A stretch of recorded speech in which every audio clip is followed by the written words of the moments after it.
Daily division problem number 1. All right, so in the month of November, to practice changing a fraction to a decimal, we're going to do 2 long division problems a day. So go ahead and get your piece of paper or your whiteboard so that you can follow my work and do it with me so that you can take a picture and upload it onto your slides. Okay, and this will be a test grade at the end of November, so make sure you follow along. To change a fraction to a decimal, we have to use long division, and these are our long division steps. Divide, multiply, subtract, and bring down. And you can see I already set it up for us. Our numerator is what goes on the inside. It's like we kicked our 6 into the inside.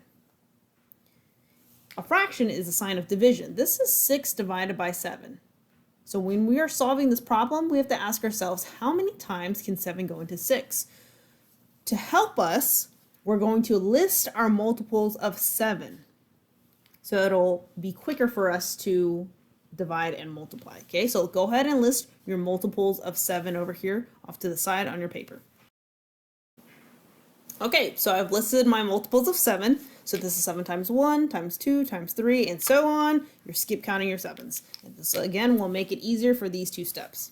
Okay, our first step is divide. How many times can 7 go into 6? Can 7 go into 6? 7 cannot go into 6. 0 times. Okay, and now we are going to add our decimal because we don't have any more numbers. So this is where we add our decimal. And we know that after a decimal, we have an endless number of zeros. So now we're going to borrow one of those zeros. How many times can 7 go into 60? So let's look at our list. We want to get as close to 60 as possible without going over. So it looks like this 56 right here, which is 7 times 8. So 8 times.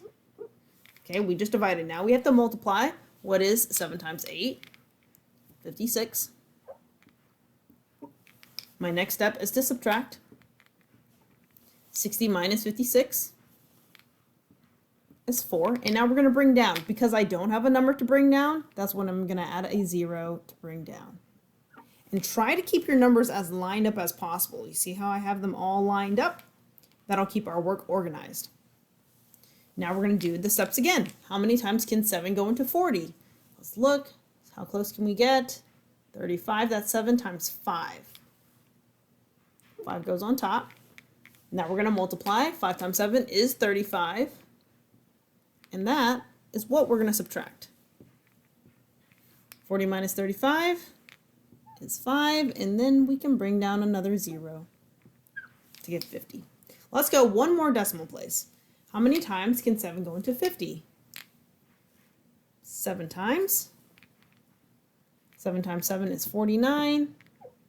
We subtract and we get 1. Now some decimals go on forever, but when you're solving these, okay, most times I will tell you how many decimal places I want, but when you're solving, we can assume that we're going to get to about 2 or 3 decimal places. So this right here is your answer. 6/7 is 0.857, and we know it can keep going. We just stopped right there though. Okay, and if you want to change that to a percentage, we know how to. 6/7 is about 76%. Okay, so that's daily division problem number 1.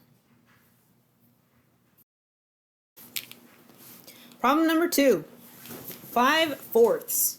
Okay, this is an improper fraction because our numerator is greater than our denominator. Okay, so what we know about that is that this means it's going to have at least one whole. Going to be at least 1 point something. Okay, so let's go ahead and set this up. Our numerator is what goes on the inside. Okay, 5/4 is 5 divided by 4. How many times can 4 go into 5? So we're going to list our multiples of 4 over here on the side. So go ahead and do that. Okay, I have my multiples of 4 over here on the side. I skip counted my 4s. This is 4 times 1, times 2, times 3, times 4. And I kept going until about 4 times 10. Now I'm ready. How many times can 4 go into 5? 4 can go into 5 one time. Okay, because we don't want to go past 5. Just one time. Now we're going to multiply. What is 4 times 1? 4. And now we're going to subtract. 5 minus 4 is 1. I don't see a number to bring down, so this is why I'm going to add my decimal right here, but also my decimal on top to add my 0 and bring down my 0. How many times can 4 go into 10? 1, 2. What is 4 times 2? That gives us 8. We're going to subtract. 10 minus 8 is 2. Let's bring down another 0 and start over again. How many times can 4 go into 20? Exactly 5 times. 5 times 4 is that perfect 20, and when we subtract, we get 0. Okay, so you won't always get to that perfect 0. Sometimes our decimals will keep going, but if it doesn't, then that's a perfect answer right here.